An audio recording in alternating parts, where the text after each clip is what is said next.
નમસ્કાર દર્શક મિત્રો, લોકમંચમાં ફરી એકવાર આપનું સ્વાગત છે. લોકમંચમાં છેલ્લા 2-3 દિવસથી અમે એવો પ્રયત્ન કરીએ છીએ કે થોડાક ઓફબીટ સબ્જેક્ટ લઈને આવીએ, કારણ કે સતત આવેલા 2-4 ગેસ્ટની સામે થતી ઉગ્ર ચર્ચાઓની વચ્ચે ગુજરાતના દર્શકોને ખાસ કરીને એવા વિષયો જોઈએ છે કે જેની મૂલ્યાત્મક અને ગુણાત્મક ચર્ચાઓ થાય, અને એના જ માટે અમે સતત પ્રયાસ કરીએ છીએ કે પોલિટિશિયન્સ જેટલા પણ છે, રાજકીય પક્ષોના જે પણ પ્રવક્તાઓ છે, એના કરતાં રાજકીય વિશ્લેષકો જે અલગ હટીને વિચારે છે, ગુજરાતના રાજકારણને એક અલગ દ્રષ્ટિથી જુએ છે અને લોકો સમક્ષ અલગ દ્રષ્ટિથી મૂકે છે.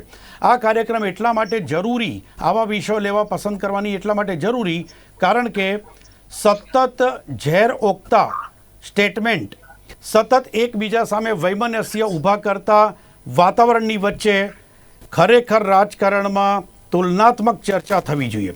આજે એવો જ એક વિષય લઈને અમે આવ્યા છે કે સતત, અને આ એટલા માટે છે કે ભારતીય જનતા પાર્ટી અને કોંગ્રેસ આ બેની જે પરિસ્થિતિ ગુજરાતમાં છે એને લઈને આ વિષય નક્કી કર્યો છે કે સતત જીત પછીના પડકારો અને સતત હાર સામેના પડકારો. મને લાગે છે કે ભારતીય જનતા પાર્ટી અને કોંગ્રેસ આ બંને માટે, લોકો ભલે એમ કહેતા હોય કે કદાચ વન સાઇડ ગેમ છે કે ફાઇટ થવાની શક્યતા ઓછી છે, પરંતુ હું માનું છું ત્યાં સુધી આ એટલી ટફ ફાઇટ છે કારણ કે સતત જીત પછી કન્ટિન્યુ એક ઓર જીત 26માંથી 26 મેળવવા માટેની આ એક લડાઈ ભારતીય જનતા પાર્ટીની, અને કોંગ્રેસની સતત ડિફીટ પછી પોતે ખાતું ખોલાવવા માટેની લડાઈ. વિષય છે સતત જીત પછીના પડકારો અને સતત હાર સામેના પડકારો. આજે આપણી સાથે બે રાજકીય વિશ્લેષકો જગદીશભાઈ મહેતા અને જયેન્દ્રભાઈ બ્રહ્મભટ્ટ, આપ બંનેનું સ્વાગત છે. જગદીશભાઈ, પહેલો સવાલ આપને. સતત જીત પછીના પડકારો, કઈ રીતે જોવો છો આ વાતને ભારતીય જનતા પાર્ટીના સંદર્ભમાં? હું તો ઉઘાડી આંખે જોઉં અને ભાજપને જોઉં એટલે ખ્યાલ આવી જાય સતત જીત પછી કેવા પડકારો થાય જો મિસ્ટેક કરે તો. જે અત્યારે મિસ્ટેક એને અનેક ઘણી કરી છે. જુઓ, પશ્ચિમ બંગાળમાં જ્યોતિ બસુએ 25 વર્ષ રાજ કર્યું. ઓરિસ્સામાં પણ આપણે જાણીએ છીએ ત્યાં પણ વર્ષો સુધી આ ત્રીજી, ચોથી ની, પાંચમી, છઠ્ઠી ટર્મ છે ચીફ મિનિસ્ટર તરીકે પટનાયક સાહેબની, રાઈટ? તો સતત એણે રાજ કર્યું. પણ હવે જ્યોતિ બસુના ગયા પછી મમતા બેનર્જી આવ્યા ત્યાર પછીની આપણે પશ્ચિમ બંગાળની સ્થિતિ જુદી છે. બાકી 25 વર્ષ સુધી તમને આપણે અમુક પેઢીને, આપણે તો મીડિયા મેન છે એટલે ખબર છે, પણ અમુક લોકોને તો એ ખબર નહીં હોય કે પશ્ચિમ બંગાળમાં જે રાજ કરે છે એ પક્ષનું નામ શું છે, સીપીઆઈએમ, અને એમાં એનું ફૂલ ફોર્મ શું છે એ તો એથી કોઈને ખબર નથી. તો સવાલ એ છે કે કઈ રીતે સતત હોય તો થઈ શકે. એક તો પહેલી વાત એ કે જે વ્યક્તિ ધરાતલ એનું જે કોઈ પણ સંપર્ક હોય એ ગુમાવી દે અને જનતાની નબ્જ જાણવાને બદલે એની નબ્જ દબાવવાની કોશિશ કરે, એને અત્યારે જે ભારતીય જનતા પાર્ટી થોડું ઘણું પડકાર ઝીલી રહી છે એના જેવી હાલતનો સામનો કરવો પડે. જનતાની નબ્જ જાણવી અને દબાવવી બે ફેર છે. જાણવું ક્યારે હતી? ભારતીય જનતા પાર્ટી જ્યારે વિપક્ષમાં હતી ત્યારે એને જનતાની નબ્જ જાણી, એની નાડ જાણી લીધી કે પ્રજા શું ઈચ્છે છે. આ હિન્દુસ્તાનમાં અત્યારે આપણે કહીએ છીએ 140 કરોડની જનસંખ્યા છે, 98 લાખ મતદારો છે, મોટા ભાગના હિન્દુ છે, હિન્દુત્વની એક ચોક્કસ પ્રકારની માન્યતા છે, સમાજને ગરીબી, બેરોજગારી વગેરેમાંથી છુટકારો જોઈએ છે. આ બધી જ ક્રિયાકાંડો કરીને જનતા પાર્ટીએ જનતાના હૃદયમાં સ્થાન જમાવ્યું હતું. હવે એ જ પાર્ટી ગુજરાતમાં તો કમસે કમ 25-30 વર્ષથી સરકાર ઉપર તો છે જ. હવે આપણે વિકાસ ને ફલાણું ને બીજી જવા દઈએ, પણ આજની તારીખે પણ એના ચીફ મિનિસ્ટર કે એના મંત્રી જો એમ કહેતા હોય કે આપણે છેવાડાના લોકો સુધી અમારી યોજના પહોંચાડવા માટે, ગઈકાલે CR પાટીલે આણંદમાં હતા તો એને સભામાં કીધું કે હું ભારતીય જનતા પાર્ટીના કાર્યકરોને આહવાન કરું છું કે રાજ્ય સરકારની જેટલી પણ યોજનાઓ છે એ યોજનાઓ લઈને છેવાડાના લોકો સુધી જાય. આ જ સૌથી મોટું એના માટે થઈને ડિસ્ક્વોલિફિકેશન કહી શકાય ને એવું આ વિધાન છે. શું કામ? 30 વર્ષ પછી હજી છેવાડાને આવ્યા નથી. હજી એવી પ્રજા છે જેને હજી તમારે પ્રાથમિક સુવિધાઓ પણ આપવાની બાકી છે. હજી એવી વ્યવસ્થા છે કે તમારે હજી એને કહેવા જવું પડે છે કે અમે તમને આ લાભ આપ્યા છે. આ તો હુતાવન જગાડવા જેવું થયું. ભલામણ લાભ મળ્યા હોય તો એ પ્રજા કે તમારે કહેવાનું હોય. એટલે સતત જીત મળ્યા પછી જો ખરા અર્થમાં એ લોકતંત્રને લાગે એ ટાઈપની વ્યવસ્થા ન કરે તો આ હાલત થાય. ઓકે, જગદીશ અહીંયા રોકું છું. જયેન્દ્રભાઈ, સતત જીત પછીના પડકારોની વાત કરી, એ કન્ટિન્યુ રાખીશું. આપને પણ સેમ ક્વેશ્ચન પૂછું છું. સતત જીત પછી ના પડકારો વિશે આપ કઈ રીતે, ખાસ કરીને ભારતીય જનતા પાર્ટી ના સંદર્ભની? જુઓ, આમાં બે વસ્તુ ક્લિયર કટ છે કે ભાજપ જ્યારથી સત્તામાં આવ્યું છે 95 પછી સ્ટેપ બાય સ્ટેપ, અને 2000 સાલ પછી જયારે નરેન્દ્રભાઈ ગુજરાતમાં મુખ્યમંત્રી તરીકે આવ્યા ત્યાર પછીના 20 વર્ષ એમને જે 19 સુધી જે શાસન ચલાવ્યું છે એ શાસનમાં એક લોકોને ચામ લાગતો હતો, નરેન્દ્રભાઈની ડાયનેમિક પર્સનાલિટી લાગતી હતી. ત્યાર પછી જે બી સિચ્યુએશન આવી, વિજયભાઈ આવ્યા છે, ભૂપેન્દ્રભાઈ આવ્યા છે, પ્રજામાં અને કાર્યકર્તા વચ્ચે કાર્યક્રમો ઘણા બધા આપવામાં આવ્યા. પ્રજાના પક્ષના સંગઠનનું એક મજબૂત પાસું હોવાથી એ લોકોએ કામગીરી કરી, સંખ્યા લાવીને બતાવે છે. પણ ઓવરઓલ જે ગ્રાસરૂટનો પાયાનું, જેમ મહેતાભાઈએ વાત કરી કે પ્રજાને જ્યાં સુધી પહોંચાડો, એની સેવાનો લાભ પહોંચાડો, એ ઘણું બધું એટલા માટે નથી પહોંચ્યું કે એમાં કેટલાક વચેટિયાઓ લઈ ગયા માલ, કેટલાક અધિકારીઓ એને સાઇડલાઇન કરી દીધા, કેટલાક અધિકારીઓ એને કામગીરીમાં સક્સેસ ને પરિપૂર્ણ ટાર્ગેટ નથી થવા દીધા. કોમ્પ્યુટરાઇઝ હવે એવું થઈ ગયું છે કે ભાજપની નેતાગીરી માત્ર ને માત્ર સેલ્ફીની નેતાગીરી થઈ ગઈ. પહેલાનો કાર્યકર પ્રજા અને પક્ષ સુધી બંનેને કનેક્શન મતદારોનો રાખતો હતો. હવે એવું થઈ ગયું છે માત્ર ને માત્ર નેતાઓ જોડે સેલ્ફી લેવાની, અને એના કારણે જેમ ક્રિકેટ પોતાની હાજરી બતાવી દેવાની કે આ કાર્યક્રમમાં હું હાજર રહ્યો હતો, એ ફક્ત સેલ્ફી પાડીને સોશિયલ મીડિયા પર ખાલી વાયરલ કરવું. જી અને એનો એક દાખલો આપું કે જેમ કોઈ ક્રિકેટર રણજી ટ્રોફીમાંથી ટેસ્ટ ટીમમાં કે T20માં કે વન ડેમાં પસંદ થવામાં આવે અને 2-3 મેચમાં સરસ મજાનું પરફોર્મન્સ કરે, સેન્ચુરી, હાફ સેન્ચુરી કરે, સરસ સિક્સરો મારી હોય, એ પછીની જયારે એની 6ઠ્ઠી મેચ આવે છે ત્યારે એના પર એક મેન્ટલી સ્ટ્રેસ હોય છે કે સાલું મારે 5 મેચ સરસ રમી છું, મારા હરીફ ખેલાડીઓ બી છે. ભાજપને સૌથી મોટો ફાયદો એ થઈ ગયો છે કે એનો હરીફ ખેલાડી મજબૂત નથી થતો, એની સામે ટીમ ઝિમ્બાબ્વે જેવી બનીને કોંગ્રેસ આવે છે. કોંગ્રેસની જોડે ચોક્કસ પ્રકારના મતદારો હોવા છતાં પણ કોંગ્રેસ કોઈ પણ જગ્યાએ સત્તા પ્રાપ્ત નથી કરતી. એના કરતા શોર્ટ ટાઈમમાં આવેલી આપે ગુજરાતમાં ઘણું બધું પ્રાપ્ત કર્યું, પણ એવું થયું કે આપની દશા બી જીપીપી ને રાજપા જેવી થઈ, અને એના જ ધારાસભ્યો રાજીનામા આપીને ક્યાં તો ભાજપમાં જોડાયા, ક્યાં તો છૂટા થઈ ગયા રાજકારણમાંથી. 2 જણા રહ્યા છે, ઉમેશભાઈ અને આપણા દૈવત વસાવા. હવે પરિસ્થિતિ એવી થાય છે કે જે સ્થિતિમાં ભાજપને અસ્તિત્વ ટકાવવા માટે વિરોધીઓથી નથી લડવાનું, એટલી પરિસ્થિતિ અત્યારે ભાજપના આંતરિક દુશ્મનોથી લડવાનું છે, ને એટલા માટે કે દરેકની અપેક્ષા થઈ છે. તમે ભાજપ અને કોંગ્રેસ જી ઓકે, ધેટ મીન્સ કે એક લેવલથી મોટો જ્યારે થઈ જાય છે અને સતત જીત આવે છે ત્યારે આ બધા જે પડકારો આવે છે. હવે સર સામે આવી જઈએ આપણે. જગદીશભાઈ, સતત હાર સામેના પડકાર આ પણ એક બહુ ઇમ્પોર્ટન્ટ છે. સતત જીત પછી તો આવે જ છે, કારણ કે કહે છે ને કે બાય પ્રોડક્ટ લઈને આવે. કન્ટિન્યુ એક જ વસ્તુ સફળતા આવે ને તો એ બાય પ્રોડક્ટ લઈને આવે. એવી રીતે સતત હાર પછી પણ એક બાય પ્રોડક્ટ આવતી હોય છે, ડિપ્રેશન. હવે નોર્મલ વ્યક્તિની વાત અલગ છે, પરંતુ સંગઠન અને ખાસ કરીને સત્તા મેળવવા માટેના રાજકારણીઓ દ્વારા, રાજકીય પક્ષો દ્વારા થતા પ્રયાસો, આવા ટાઈમે કન્ટિન્યુ ડિફીટ. આના 2 કમ્પેરિઝન મારે જોશે. આપે વેસ્ટ બેંગોલની આપી છે. આજ વેસ્ટ બેંગોલ શરૂઆત આપ મને જણાવજો ગુજરાત કોંગ્રેસને લઈને, અને એની સાથે સરખામણી મને બતાવજો ભારતીય જનતા પાર્ટીના વેસ્ટ બેંગોલના પ્રયાસને લઈને.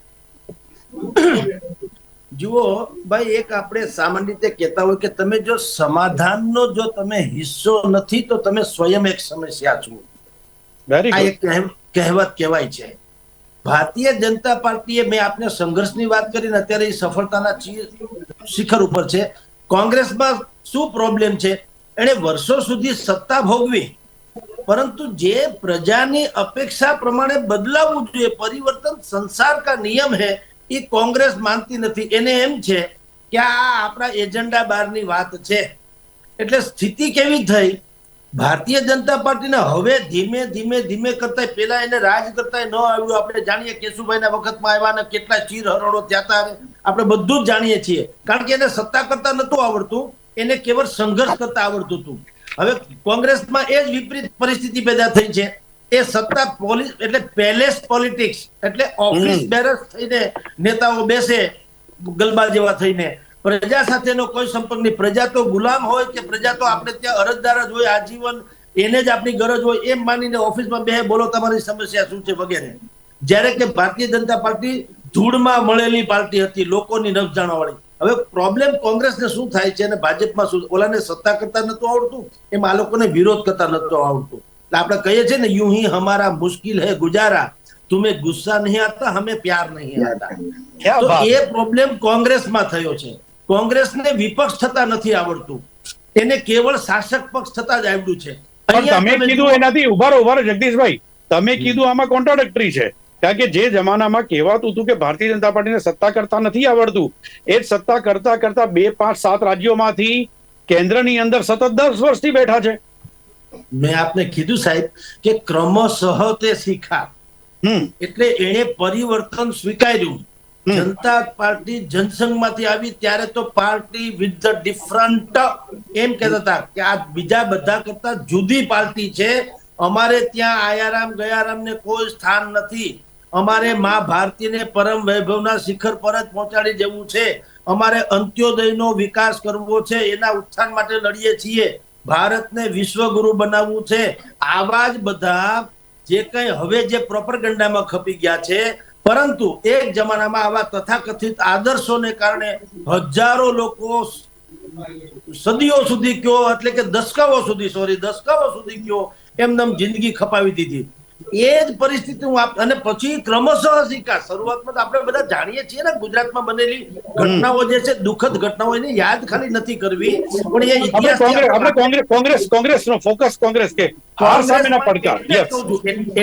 છું કે એવી જ હાલત કોંગ્રેસની છે. કોંગ્રેસે ભારતીય જનતા પાર્ટી જેવો વિપક્ષ થતા શીખો નહીં, પરિવર્તન ન કર્યું.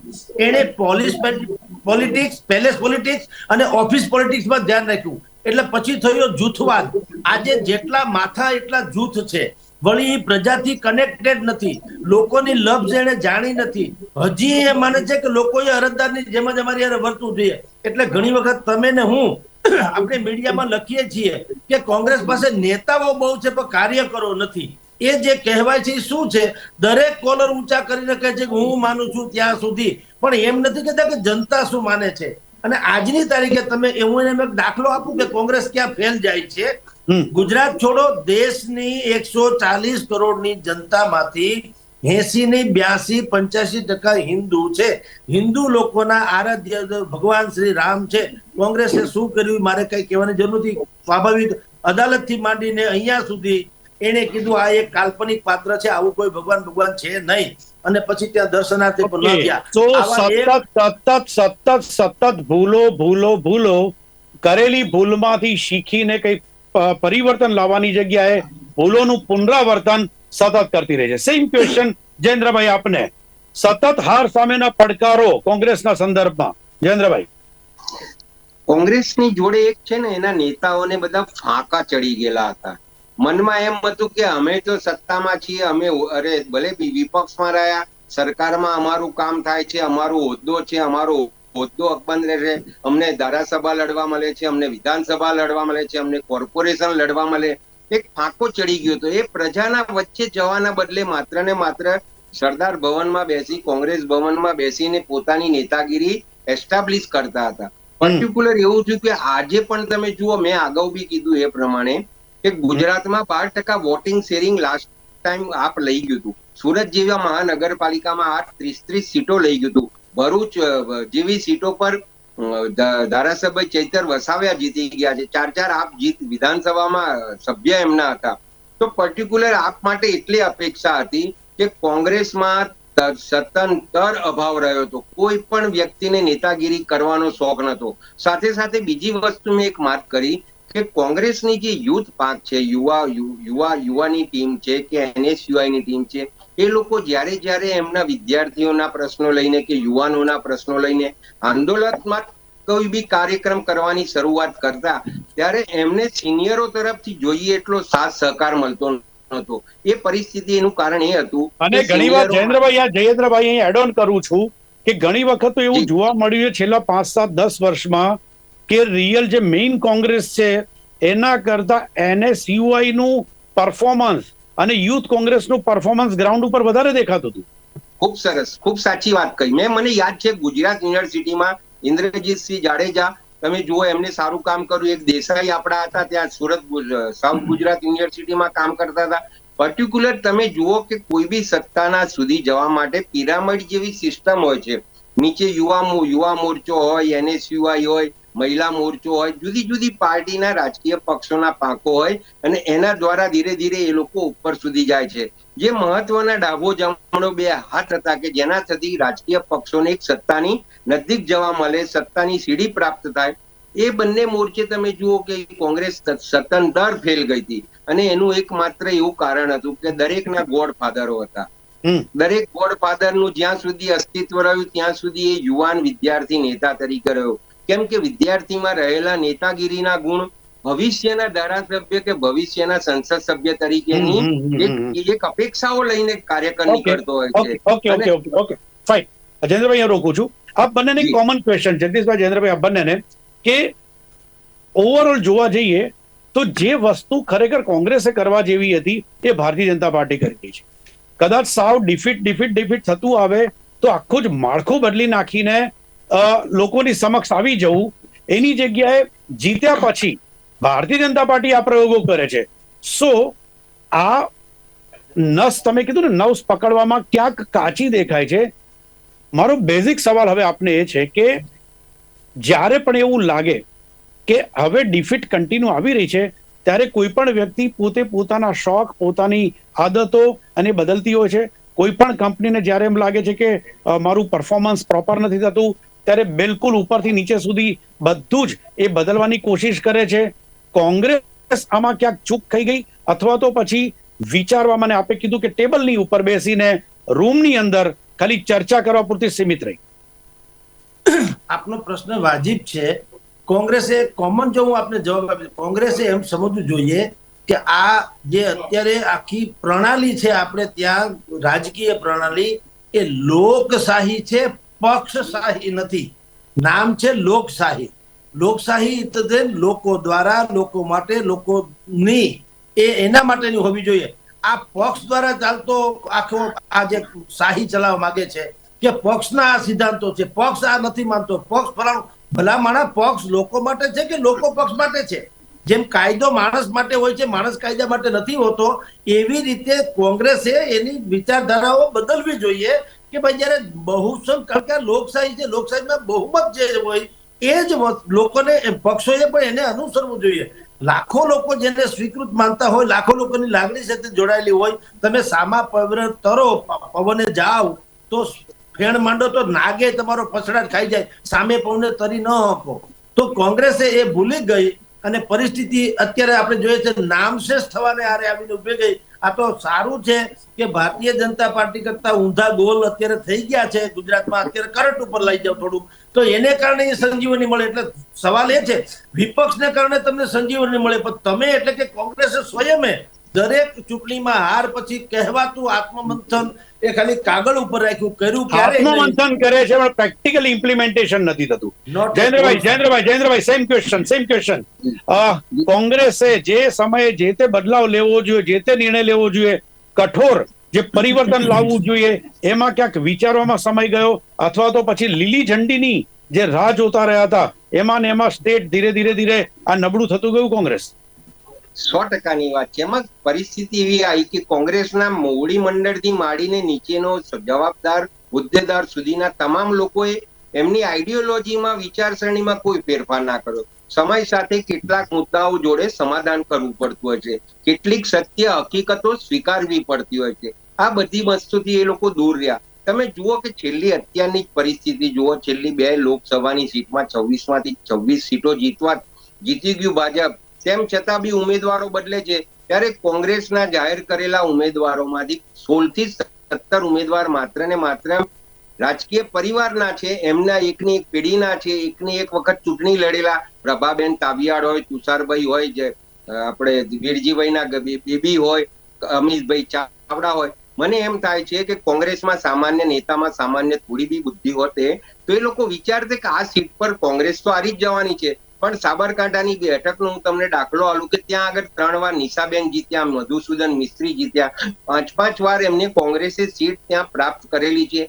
આદિવાસી કમિટેડ મતદારો છે, કોંગ્રેસના કમિટેડ મતદારો છે. તો તુષારભાઈ રહે છે ગાંધીનગર કે દિલ્હી કે વ્યારા, એમનું કોઈ બીજું સામાજિક સંપર્ક સિવાય બીજા કોઈ સંબંધો નથી, તો એના બદલે ત્યાંનો સ્થાનિક કોઈ કોંગ્રેસનો ઉમેદવાર, સક્ષમ ઉમેદવાર, એક ઉગતો યુવાનને કોઈને ટિકિટ આપી હોતે તો ત્યાંના લોકલ કાર્યકર્તાઓમાં એક જોમ જુસ્સો આવતે કે ભાઈ આપણો સ્થાનિક કાર્યકર છે. પરંતુ તુષારભાઈ આપે જે કીધું એ બધાની ગણતરી કરતા આખું ઊંધું કરીને ધારાસભ્ય તરીકે તો છૂટાઈ આવે ત્યાંથી, એટલે કદાચ એ આદિવાસીના મત છે અંકે કરવા માટેનો આ પ્રયાસ હોઈ શકે છે.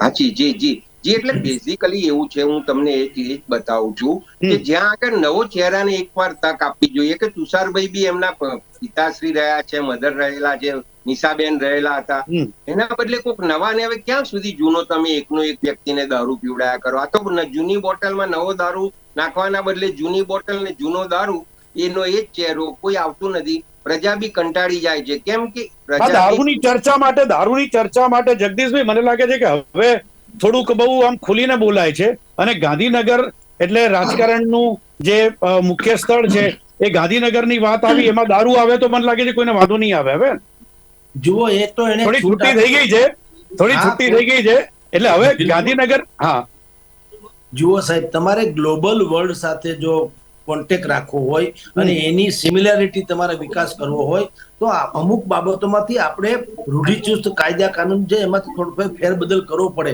તમારો અને મારો સમાજ, તમે જુઓ સમાજમાં પણ કેટલા રૂઢિ પ્રયોગો હતાથી બદલાવ્યા ને લોકોએ. પેલા કોઈ સમૂહ લગ્ન કરતા નહીં, અત્યારે સમૂહ લગ્નની ઝુંબેશો ચાલે છે. પેલા જમાનામાં પ્રેમ લગ્ન કરવો એ ભયંકર અપરાધ હતો ને બધા તાલિબાની જેવી સજા આપતા હતા. અત્યારે એમાંય તમે જુઓ ઇન્ટરકાસ્ટ મેરેજ થાય છે તો બહુ એટલા બધા વાંધા નથી આવતા જેટલા પહેલા થતા હતા. તો જેમ સમાજે પોતાની રૂઢિઓ બદલી એમ સરકારે પણ, મેં કીધું ને, ભારતીય જનતા પાર્ટીની સફળતાનો વગર કોઈ એકમાત્ર પૈમાનો હોય અથવા તો એકમાત્ર જો સફળતાની કોઈ ચાવી હોય તો એ છે પરિવર્તનનું સ્વીકારવું. તે કે ભાઈ આપણે જૂના કોઈ બંધનમાં ન રહેવું, જેવો સમાજ, જેવો સમય, જે આવશ્યકતા હોય એને કોઈ પણ હિસાબે ઇમ્પ્લિમેન્ટ કરવી. ચાલો અંતમાં કાર્યક્રમ પૂરો કરીએ છીએ, પરંતુ છેલ્લા બે સવાલ આપ બંનેને એક સવાલ. સૌથી પહેલા જયેન્દ્રભાઈ, આપને સવાલ. ભારતીય જનતા પાર્ટીના માર્ગદર્શક મંડળના જો આપ પ્રભારી હો તો ભારતીય જનતા પાર્ટીની સતત જીત સામેના પડકારો આવે છે, એને શું આપ ઇન્ડિકેશન આપી શકો?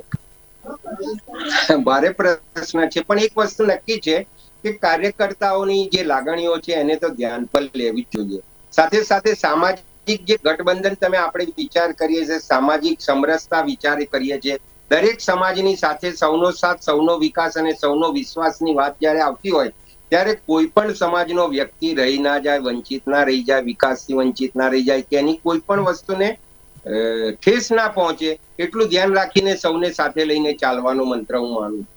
ઓકે જગદીશભાઈ, કોંગ્રેસનું માર્ગદર્શન જો તમારે કરવાનું આવે તો સતત હાર સામે જે પડકારો છે એને કયા મુદ્દા ઉપર ફોકસ કરીને શું એમને ગાઈડલાઈન આપી શકાય? સૌથી પહેલા તો એને તમામ શહેરો કે તાલુકા, જિલ્લા મથકોએ પોતાના કાર્યાલય 24 કલાક ખુલ્લા રાખવા જોઈએ. નંબર 1, જે તો કાર્યાલય જ નથી પણ ખુલ્લા રાખવા જોઈએ. બીજું, એને આ તથાકથિત સેક્યુલરિઝમને પકડી રાખ્યું છે, એને કચરામાં ટોપલીમાં નાખી દેવું જોઈએ. અને ત્રીજું, એને મીડિયા ફ્રેન્ડલી બનવું જોઈએ, જે ક્યારેય બન્યું નથી. એનો જ આ પશ્ચાતાપ છે. Okay, thank you so much Jayendrabhai, Jagdishbhai, બંને આ કાર્યક્રમમાં જોડાયા તે બદલ આપનો ખૂબ ખૂબ આભાર.